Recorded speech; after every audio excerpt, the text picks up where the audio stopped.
Hello friends and welcome to another episode of Momo Makes. I'm your friend Momo. I do DIYs, upcycles and sewing projects for.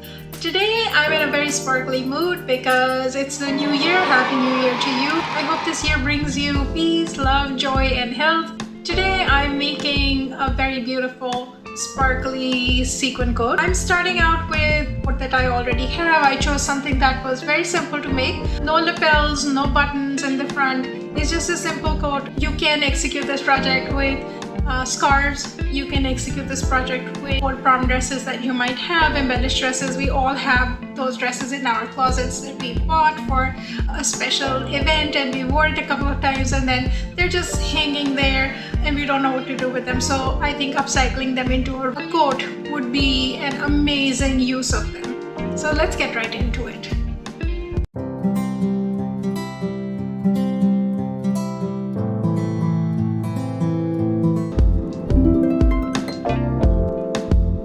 For this project, you will need 2.5 yards of sequin fabric. You will need 2.5 yards of the lining fabric. I'm using this damask fabric that I luckily found in the Joann's clearance section. I think it's a perfect match with the sequin. And since this is a winter coat, I'm going to use fusible fleece, 2.5 yards of this.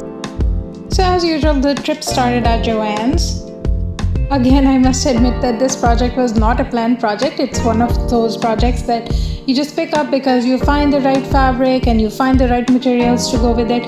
That day I just got lucky. I found the sequin fabric, I found the lining fabric, and I just bought the fleece material and I started on this journey. Alright, so let's start with the pattern tracing. I want this project to be super simple, so I am starting out with a wool coat that I already own. This coat fits me really well and it does not have any buttons in the front, it does not have a lapel, it has a draped symmetric front and the collar just automatically drapes with the fabric. I'm hoping that this design will work with the sequin fabric. To make a pattern that fits me perfectly, I'm just going to lay out this coat, lay muslin on top of it and start tracing the seam line. At this point, if you want, you can add a little bit of seam allowance. I did not need it because I usually wear a size small and this was a medium coat. So I started tracing. I realized that if I exclude the seam allowance, I think the end product is going to fit me better. So the front is done and I'm going to move on to the back. I'm marking all the seam lines. However, later I decided not to go with the seam back because the sequin fabric itself is so difficult to handle. Adding princess seams in the back just did not make sense to me, so I skipped that part. But it's good to have it in the pattern that I'm keeping for later. I can make more projects out of it. Next, we are going to cut the lapel. I just used my imagination and I just cut out the shape of a lapel and I laid out another layer of the fabric and I just drew out an outline for the lapel piece. I matched the shape of the inside lining to the shape of the lapel on the outside and I just cut out about 4 or 5 inches wide piece. Let's move on to the cutting. I'm going to cut out 2 front pieces, 2 back pieces and 2 lapel pieces and 2 sleeve pieces. Before we start, here's a PSA for you. Don't use your good fabric scissors on this project because sequin fabric is notorious for killing scissors. I have already lost a pair of scissors on my Christmas project. I made a tinsel jacket. If you haven't watched that video, I'm going to link it right here. Please enjoy it. The project was super successful, but I lost my fabric scissors and I just ordered a new one. So yeah, use cheap scissors for this project if you make it. So cutting is super simple. There's no mystery here. We already have the pattern pieces. We're just going to lay out everything flat. We're going to pin everything together and we're just going to start cutting the sequin fabric very carefully. Here you can see that I'm leaving a little bit of a seam allowance. It's just because I'm a really anxious person, but you don't have to. I mean, this pattern is gonna work for you. Use the same pattern to cut out the lining pieces. For the lining, you will cut out 2 front pieces, which would be the width of the front piece minus the width of the lapel piece. And you're gonna need 2 back pieces. And of course, if you want your sleeves to be lined, you can also cut out 2 sleeve pieces. Also cut out 4 pocket pieces from the lining fabric.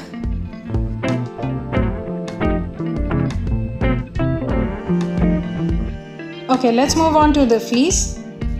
So here, just find a flat surface. I don't have a big enough table in my house, so I'm using my kitchen floor.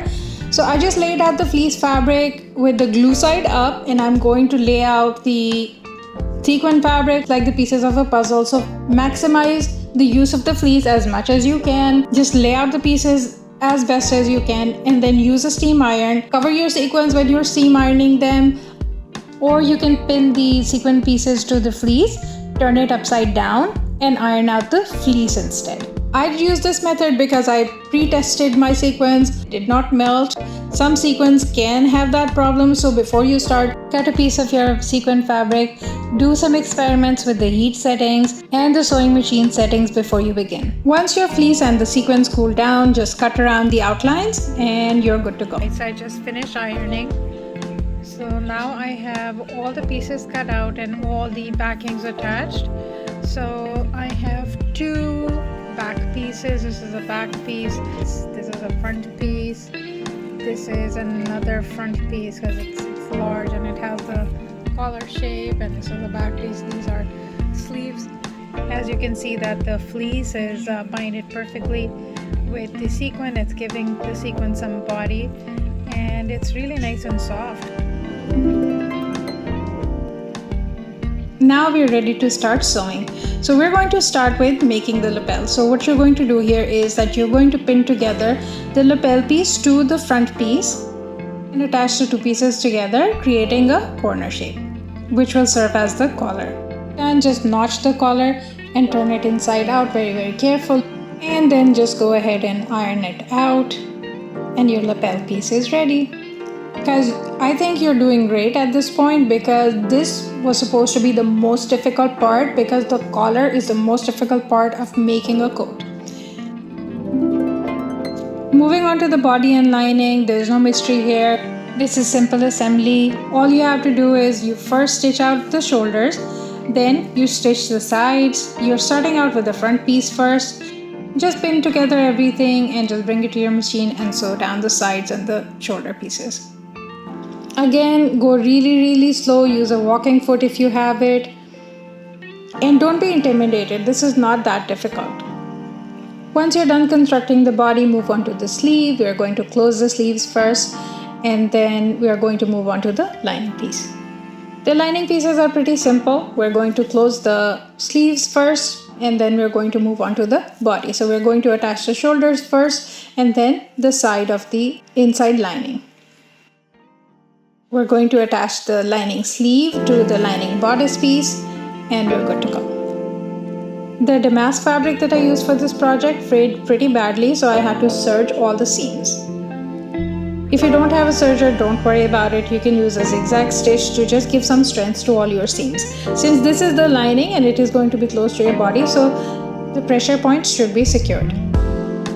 Before we stitch the front and the lining together, we have to put in the pockets. Every coat deserves pockets, and this coat is no exception.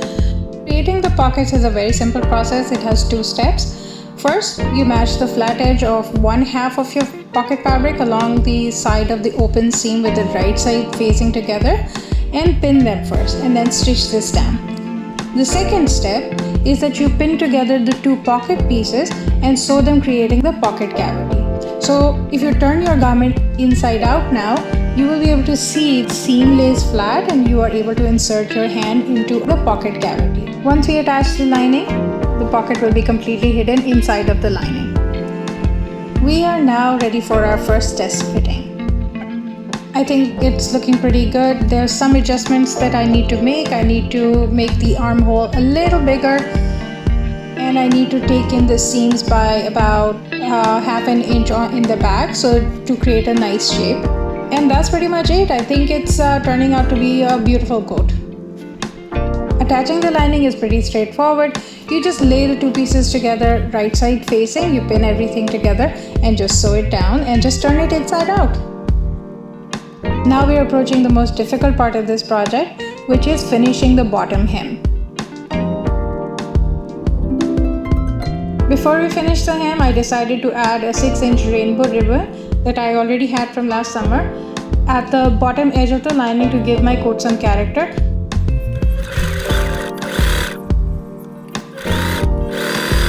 So to make the corner, turn my jacket inside out. This is the back panel, and I've cut out about 1.5 inches.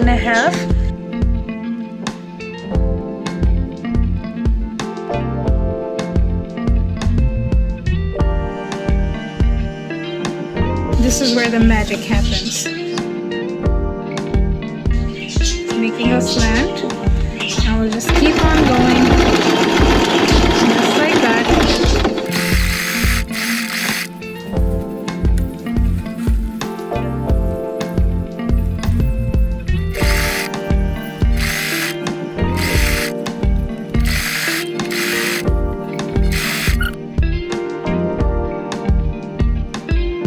I left about an 8-inch opening so I could turn it inside out. I'm going to give it a good press to make the edge. I will hand close the gap over here. Here's a final look of the coat on the dress form. This dress form is to my size. I think it will fit me perfectly. I'm super excited. This came out so good. It's much better than my expectation. As you can see, the collar is lying nicely and the shape of the back is lying pretty flat now. The shoulder looks sharp and the front drapes beautifully. The inside of the coat feels so luxurious and warm, and the secret rainbow in the lining, oh my god, it's so glamorous. I can't wait to wear this. This is so nice. I'm feeling so proud of myself. Please do leave a comment below if you like this project. If you choose to make this project, please tag me on Instagram. I would love to see how you made it. If you like this video, please hit like and subscribe to my channel. I post videos pretty much every week. These projects are very difficult to make and they consume a lot of time. So I try to post them every week, but unfortunately the reality of it is that I'm not taking any shortcuts and I'm filming pretty much every step of my target is to bring to you videos that you can actually follow. Again, thank you for watching and I'll see you guys next time.